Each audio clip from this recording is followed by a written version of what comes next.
मुझे तो कई बार समझ में ही नहीं आता है, करूं तो करूं क्या। अब आप पूछेंगे क्यों? मेरी समस्याएं बहुत हैं। क्या समस्या है? मुझे ठंड में ठंड लगती है, गर्मी में गर्मी लगती है, और जब बारिश होती मैं भीग जाता हूं। और इन्हीं समस्याओं से उलझा रहता हूं और समझ नहीं आता है कि सफलता की तरफ मैं कब चलूंगा। ऐसे बहुत सारे बहाने होते हैं लोगों के। भैया, जैसी परिस्थितियां हैं उसका अंजाम तो भुगतना ही पड़ेगा।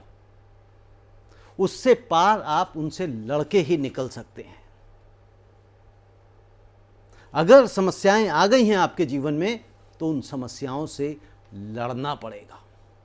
और जब तक उस समस्या से आप लड़ेंगे नहीं, या यूं कह लें, सबसे पहले उस समस्या को स्वीकार करना पड़ेगा कि हां, यह समस्या है। और जब आप समस्या को मानेंगे, फिर उसके बाद उससे लड़ेंगे, और जब लड़ेंगे तो जाहिर सी बात है उस समस्या से पार पा लेंगे। मसलन जब ठंड होती है तो ठंड लगती है तो हम कपड़े पहन लेते हैं, हीटर चला लेते हैं।